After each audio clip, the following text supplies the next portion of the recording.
মেলো নিবে দুদক না ম্যাডাম একটু এই মাসুদ ভাই একটা সেকেন্ড শুনুন মাসুদ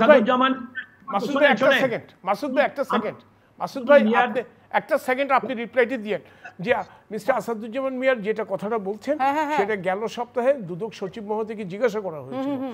দুদক সচিব মহোদয় বলেছেন সেটা কমিশন সভায় উপস্থাপিত হয়নি, ওই ব্যাপারের জন্য কোনো সিদ্ধান্ত হয়নি। পরবর্তী কমিশন সভায় সিদ্ধান্ত হলে এটা অবশ্যই আপনাদেরকে জানানো হবে। নাম্বার 1। এর মধ্যে আজকে আমরা শুনেছি কতক্ষণ আগে ঘন্টা দুয়েক আগে একটা দরখাস্ত পড়েছে। সবকিছু যে একেবারে দুদকের নজরের বাইরে এই কথাটা আপনি বলতে পারবেন। কিছু নজরে আছে, কিন্তু এই যে আবেদনটা পড়লো আসাদুজ্জামান মিয়ার সম্পদের নিয়ম অনিয়ম খতিয়ে দেখবার জন্য, সেটা কি আপনারা আমলে নেবেন? সেটা অবশ্যই, তার মধ্যে যদি আপনার ক্রেডিবল ইনফরমেশন থাকে, ইনফরমেশনের উপর ভিত্তি করে আমলে নেওয়া হয়। কাছেই আমি তো এখনও চিঠিটা আমি এখনও দেখি নেই উনি চিঠিতে কী লিখেছেন। যদি সেই চিঠি যদি গ্রহণযোগ্য হয় অবশ্যই নেওয়া হবে। এটা কে দিল না দিল দ্যাট ইজ এ মেটেরিয়াল। আপনি যদি নামও গোপন করেন তাতে কিছু যায় আসে না।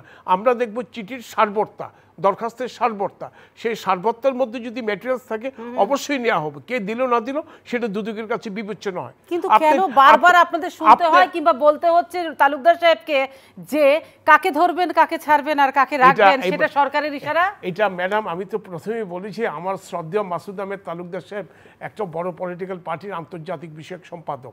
কাজেই ওনার পলিটিক্যাল একটা দৃষ্টিভঙ্গি থাকেই। উনি প্রথমেই বললেন রাজনৈতিক সরকার যখনই ছিল দুদক পক্ষপাত দুষ্ট। তাহলে কি বলবো বিএনপি আমলে দুদক পক্ষপাত দুষ্ট ছিল? এই কথাটা আমি বলতে চাচ্ছি না, মাসুদ ভাই সূত্র ধরেই বলছি। মাসুদ ভাই যে কথাগুলি বললেন, আমি যদি ফেয়ার ওয়েতে যদি অ্যাসেসমেন্ট করি একদম নিরপেক্ষ দৃষ্টিভঙ্গিতে, অবশ্যই উনি আমাকে নিরপেক্ষ বলবেন কিনা আমার সন্দেহ আছে। আমি তাহলে দেখব ম্যাক্সিমাম ওনার বক্তব্যটা হলো পলিটিক্যালি মোটিভেটেড। এটা হওয়ার স্বাভাবিক, কিন্তু এটা অস্বাভাবিক কিছু না। কারণ মাসুদ ভাই একজন ভালো লয়ার, ভিজাভিজ উনি একজন প্রতিষ্ঠিত রাজনীতিবিদ। কাজে ওনার রাজনীতিটা ওনার ফার্স্ট। কাজেই ওনার এটা পলিটিক্যাল একটা ডাইমেনশন থাকা অস্বাভাবিক কিছু না। কারণ উনি তো বারবারই বলেন ওনারা পলিটিক্যালি হ্যারাসমেন্ট হয়েছেন, অথচ ট্রায়াল হয়েছে 10 বছর পরে ওনাদের বিচার হয়েছে।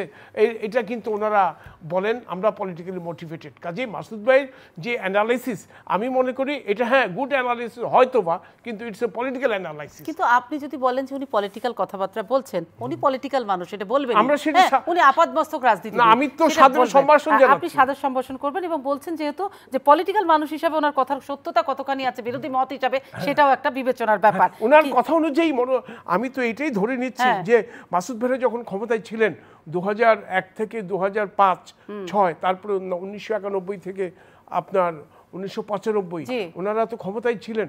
তাহলে তখন দুদক নিশ্চয়ই স্বাধীন ছিলেন না। ওনারা যেভাবে কলকাঠি নেড়েছেন দিদেন, মানে ব্যুরো অফ অ্যান্টি কারাপশন ওভাবেই কলকাঠি নেড়েছে। এবং 2004 সনে ওনাদের আমলে যখন কমিশন হলো, সেই কমিশনের চেয়ারম্যান যারা মেম্বার, যাদের মধ্যে ঝগড়া হলো আমরা পত্রপত্রিকায় দেখেছি, ওটাকে তো ওনারাই তো পলিটিক্যালি মোটিভেটেড করেছে। এই আমল তো সেভাবে তো আমরা কিছু করিনি। ইভেন কি আমরা এত মামলা করছি, আমাদেরকে কখনো সরকার বলে না ওইটা জোরে ধরো, এটা একটু স্লো যাও। এটা আমাদের কখনো তো বিশ্বাস করবে কে? আমাকে exactly believe is the source of knowledge. আপনি যদি বিশ্বাস না করেন আমার করার কিছু নাই, তখন আপনাকে বিশ্বাস করতে হবে আমার কাজ। বিশ্বাস যদি না করে তাহলে তো সবটাই বৃথা। আস্থাটা টানতে হবে ম্যাডাম, বিশ্বাস করতে হবে আমার কাজ দিয়ে। আপনি এখানে জাজ, আমরা দুজনের মধ্যে আপনাকে আমরা অ্যাসেস করব যে জাজ আপনার প্রশ্নের ধরন দেখে, আপনার প্রশ্নের যেটা নিরপেক্ষতা সেটা দেখে, আপনার যে উপস্থাপনা করছেন সে উপস্থাপনা কতটা নিউট্রাল সেটাকে ধরে আমরা আপনাকে বিচার করব না। সময় ইসলাম ইজ রিয়েলি খুব নিউট্রাল পার্সন। উনি নিউট্রাল পার্সন হিসেবে দুজনকে জিজ্ঞাসাবাদ করেছে, কিন্তু সেখানে যদি আপনি হলুদ বাগান ড্যাভিয়েশন করেন আমরা সেখানে হতাশ হব।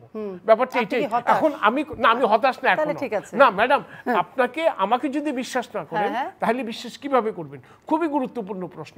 এই বিশ্বাসটা করতে হবে আমার কাজের ধরন দেখে, আমার কাজের মূল্যায়ন করে। তখন বলবেন যে না খুরশিদ সাহেব আনফেয়ার, তার কাজই বলে দিচ্ছে। আচ্ছা, তার মানে ওই কথা একটাই, বৃক্ষ তোমার দুদক তোমার নাম কি ফলে পরিচয়। অবশ্যই অবশ্যই এবং অলরেডি পাচ্ছেন তো।